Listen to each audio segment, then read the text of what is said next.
आपल्या 130 ला आहे का? 130 आहे. हा. आता तुम्ही कुठून आले पाणी विकायला?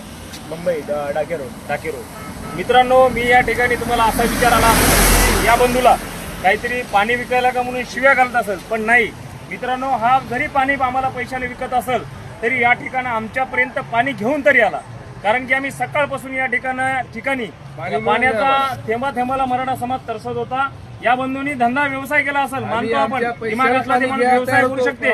पण विषय कसा आहे की आज रोजी मराठा समाजाला हे पाणी विकत घेऊन पियावं लागते. मराठा समाज विकत घेऊ शकतो, पण या दळभद्री सरकारने या मुंबईमध्ये पाण्याला मोहताज केलं होतं. सर्व स्टॉल हॉटेल बंद ठेवून मराठा समाजाला पाणी सुद्धा भेटलं नाही पाहिजे हा विचार यांनी असा बामणी कावा या ठिकाणी ठेवला होता. बंधू, तुम्ही पाणी घेऊन आलेत, आम्हाला तुम्हाला कुठल्याही प्रकारचा त्रास द्यायचा नाही, आम्ही स्वतः विकत घेणार आणि पूर्ण समाज या ठिकाणी सक्षम आहे, पाणी विकत घेऊन पिऊ शकतो. पण आमची जे खतखत आहे ते सरकारच्या विरोधात आहे. बघू शकता मित्रांनो, मी मगाशी लाईव्ह आलो होतो की पाण्यासाठी या ठिकाणी आम्हाला तरसायची वेळ आणली होती. आता आम्ही या ठिकाणी पाणी विकत घेत आहोत आणि हा जो प्रकार आहे, हे जे निर्दयी सरकार आपल्यासोबत वागलेलं आहे, हा आपण कायम लक्षात ठेवायचं आणि यानंतर या सरकारला आपण दाखवून द्यायचं आहे.